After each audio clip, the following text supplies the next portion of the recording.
Greetings and welcome to Pinball Help. Mike here. If you watched this previous version of this, I was working on the Simpsons pinball party. We had a weird problem where several coils were out, and we were trying to diagnose what the problem was with these coils. And looking at the schematics, it turned out that the coils were all different in different spots on the game, and we're trying to find a common problem with them. We couldn't find a common problem. So I surmised, and this is where you take Occam's razor into account, and you assume that, while maybe there might be a common thing, if there isn't, perhaps these coils all didn't go out at once. They just went out a little bit over time, and we just noticed them when one particular coil, this shooter lane coil, stopped working. So what we had was one of the slingshots was out, and one of these pop bumpers was out. And I think they all went out at different times, but nobody really noticed them until this shooter lane went out, which really disrupted the game. So got in here and started and pulled this board and replaced the driver transistors associated with them. Let's take a quick look down here. You can see where I replaced them because they're silver instead of the gold ones. So I replaced this one right here. And I replace these two. These 16 over here are tip 122s. The ones over here, I replaced them with IRL 540s, which are a replacement for the other ones that they were using. I also saw that there's an NTE component that's an alternative for these other drivers, so that you got their higher power and your lower medium powered driver transistors. There doesn't appear to be any easily replaceable pre-drivers. I think they're related to these integrated circuits here, but it seems like they don't usually go out. It's just the main drivers.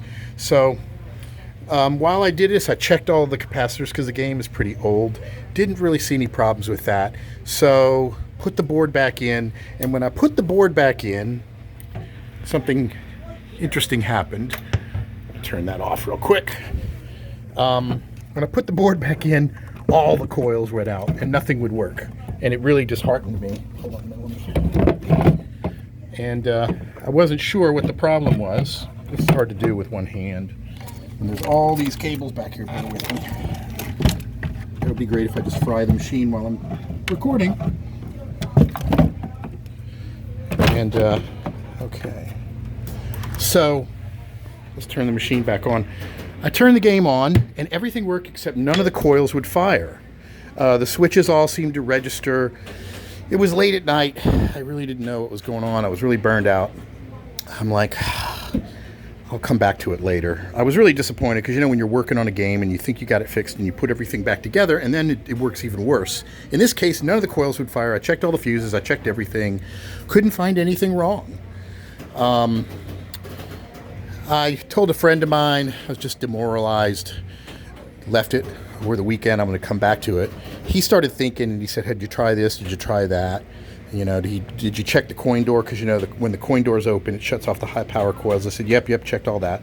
And he said, "What about the connector from the MPU board to the power driver board?"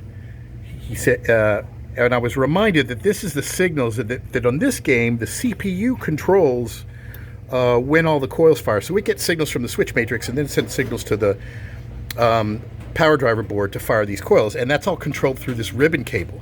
Well, what ended up happening was I had the ribbon cable on, but I didn't have it seated properly. I actually only had it over the top row of pins and not the bottom row. This is not one of those things that's keyed, so I actually had it in, but it was pushed in only going on the top pins, so it didn't work. I reseated it, and then I turned the game on, and we got everything working now. Shooter lane is working. The pop bumpers and the slingshots.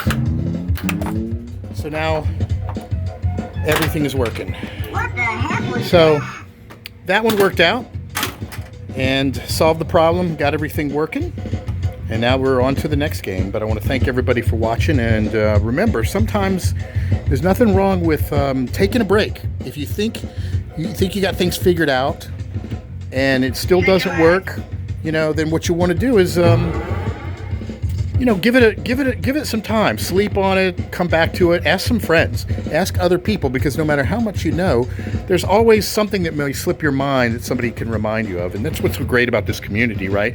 Is everybody is so willing to learn and share and teach each other.